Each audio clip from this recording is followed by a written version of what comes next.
अस्सलामुअलैकुम फ्रेंड्स और मेरे प्यारे स्टूडेंट्स, कैसे हैं आप लोग। दोस्तों उम्मीद है आप लोग ठीक होंगे। मैं हूं आपका टीचर इंजीनियर मोहम्मद वसीम। आज आप लोगों के लिए CST स्टूडियो से रिलेटेड लेक्चर नंबर 4 लेकर हाज़िर हुआ हूं। आज की वीडियो के अंदर हम ये सीखेंगे कि हम लोग पैच एंटीना को अल्ट्रा वाइड बैंड में कैसे चेंज कर सकते हैं। तो हम सबसे पहले अपने कंप्यूटर स्क्रीन के ऊपर CST के सॉफ्टवेयर को ओपन करेंगे। फ्रेंड्स, ये जो स्क्रीन के ऊपर आप एक तस्वीर देख रहे हैं, ये बुनियादी तौर पर देखने में आपको ऐसे नज़र आ रही है जैसे कि ये एक पैच एंटीना है, और ये वाकई में एक पैच एंटीना है। अगर आप देखें इस कर्सर को, ये जो चीज़ मैंने बनाई है इसके अंदर, ये बुनियादी तौर पर फीड लाइन है। फीड लाइन के बाद मैंने क्या किया, अगर यहाँ पर मैंने नेविगेशन ट्री को अगर मैं गौर से देखूँ, यहाँ पर मैंने इंसर्ट फीड के ऊपर क्लिक किया। जब इंसर्ट फीड के ऊपर क्लिक किया तो यहाँ पर देखें सबसे पहले मैंने ये चीज़ बनाई, यानी ये पहली ब्रिक जो बनाई है ये फीड लाइन है जिसके ज़रिए हम लोग पावर को फीड कर रहे होते हैं। उसके बाद मैंने पहला पैच बनाया। पहला पैच कौन सा है ये देख सकते हैं, ये पहला पैच है जिसके ऊपर ये रेड लाइन गोल हुई हुई है।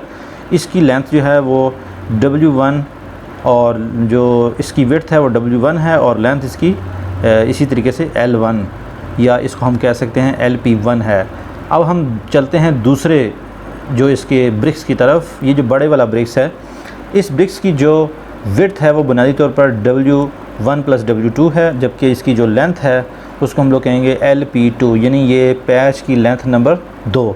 अब हमने क्या किया है कि हमने इन तीनों चीज़ों को, यानी इस पैच को, ये छोटा पैच और ये जो तीसरा ब्लॉक, इन तीनों को हम लोगों ने एडिशन की कमांड यूज़ करते हुए हमने इसको जोड़ दिया।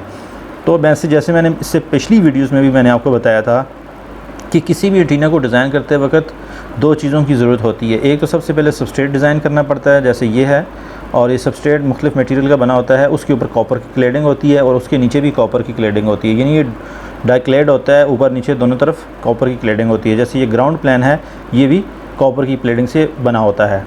अब मज़े की बात आपको ये बताऊँ कि किसी भी सिंपल पैच एंटीना को जब आप अल्ट्रा वाइड में चेंज करते हैं तो उसके जो ग्राउंड प्लेन है उसको हम लोग क्या कर देते हैं, उसकी जो कॉपर क्लेडिंग है उसको हम लोग साफ़ करके कट करके आधी पे ले आते हैं, जैसे मैं आपको अभी दिखाने लगा हूँ। अगर आप यहाँ पर देखें ये ग्राउंड को, ये अगर आप रेड लाइन देखें, ये पूरी की पूरी लाइन ये शो कर रही है कि यहाँ तक हमारे पास ग्राउंड प्लेन है। मैं आपको इसको बैक करके भी दिखा देता हूँ। जैसे मैं इसको बैक पे क्लिक किया तो यहाँ पर देखें, ये जो आपके पास जो येलो कलर की लाइन नज़र आ रही है, ये सारा जो है ना वो ग्राउंड है, यानी ये चीज़ जो है ना वो ग्राउंड प्लान है। और ये ऊपर वाली जगह जो है वो बिल्कुल PCB को जैसे एचिंग करके साफ़ करते हैं, ये सारी साफ़ हुई हुई है। तो यहाँ तक जो है ना बुनियादी तौर पर लाइन है, और यहाँ पर ये जो दरमियान में मिडिल के अंदर ये जो कट लगा हुआ है, ये बुनियादी तौर पर अल्ट्रा वाइड बैंड के रिज़ल्ट को मज़ीद इम्प्रूव करने के लिए बनाया जाता है। इसी तरीके से ये एक स्लिट मैंने डाली है, कटिंग स्लिट। तो बुनियादी तौर पर जब भी आपने ultra wide band patch antenna design करना है तो उसके लिए जो ग्राउंड प्लान है उसकी जो लेंथ है वो सबस्ट्रेट की लेंथ से हमेशा कम ही रखनी है। कम से मुराद आप मुख्तलिफ लेंथ वेरी करेंगे, जहाँ पर आपको अच्छा रिज़ल्ट दे उसको वहाँ पर सेट कर दें। जैसे मैंने इसको देख लें, अगर यहाँ पर देखें तो ये मिडल बनता है, मिडल से भी कम इसको मैंने लिया हुआ है। तो अगर आप गौर से देखें इसके जो पैरामीटर्स को, तो ये पैरामीटर्स आप देख सकते हैं। H हमारे पास हाइट ऑफ सबस्ट्रेट है, लेंथ आपके पास 20 है। LB कट यानी ये जो लेंथ ऑफ कट है वो 3.37 है। LF यानी फीड लाइन की लेंथ ये है। ग्राउंड LG, LF मैंने 0.5 लिया है। LP1 3 है, LP2। दोस्तों यहाँ पर LP1 बुनियादी तौर पर length of first patch, length of second patch. LS हमारे पास लेंथ ऑफ स्लिट है। स्लिट से मुराद ये वाली जो स्लिट मैंने ली है। इसी तरीके से यहाँ जिस तरह ये लेंथ ऑफ स्लिट है, इसी तरह विड्थ ऑफ स्लिट भी होगी, जिसको हम WSL कहेंगे। MT हमारे पास बुनियादी तौर पर यहाँ पर 0.018, ये बुनियादी तौर पर जो कॉपर की क्लेडिंग होती है ना, ये उसकी थिकनेस है। W जो है विड्थ ऑफ सबस्ट्रेट है। इस तरह ये बाकी पैरामीटर्स भी दिए गए हैं। तो अब हम क्या करते हैं, फ्रंट के ऊपर ले आते हैं। उसके बाद ये सब कुछ जब डिज़ाइन हो जाता है तो उसके बाद यहाँ पे हमने क्या करना है, एक अदर पोर्ट लगानी है। जैसे ये पोर्ट लगा ली, पोर्ट लगाने के बाद हमने इसको सिमुलेट करना है। आफ्टर द सिमुलेशन, जब यहाँ पर सिमुलेशन कंप्लीट हो जाती है उसके बाद हम इसका रिज़ल्ट चेक करते हैं कि वो क्या है। जैसे यहाँ पर है 1D रिज़ल्ट, यानी 1 डायमेंशनल रिज़ल्ट। तो 1 डायमेंशनल रिज़ल्ट के अंदर जो है ना वो S पैरामीटर चेक करते हैं हम लोग, S1.1।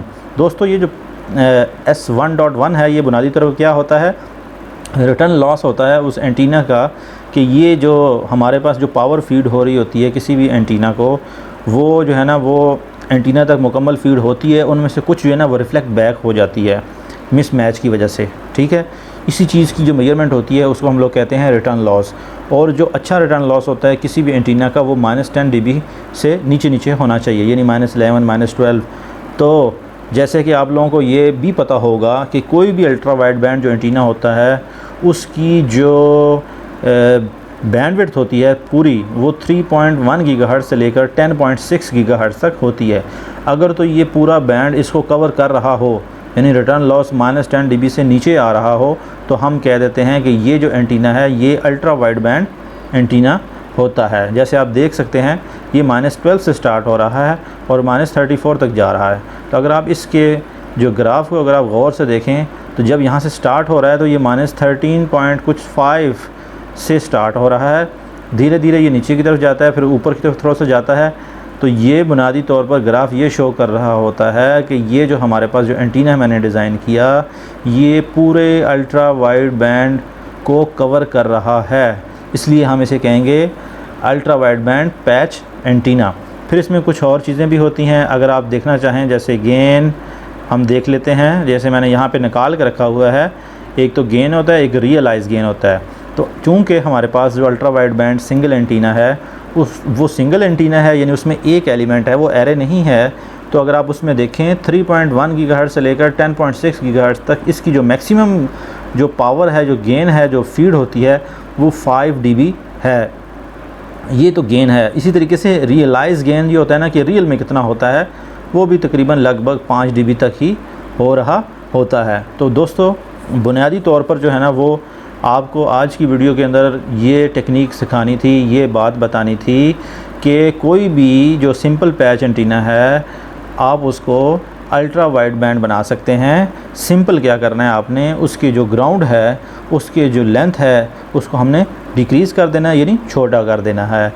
आप इसी तरीके से जब एरे भी डिज़ाइन करते हैं कोई अल्ट्रा वाइड बैंड की, उसमें भी आपने यही टेक्निक यूज़ करनी है, यानी उसके जो ग्राउंड है उसको आपने उसकी लेंथ को कम कर देना है।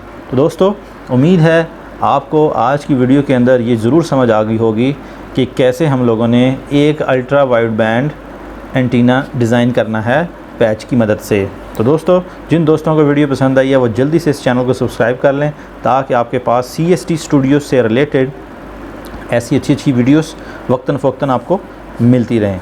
तो हमें इजाज़त दें। अल्लाह निगहबान।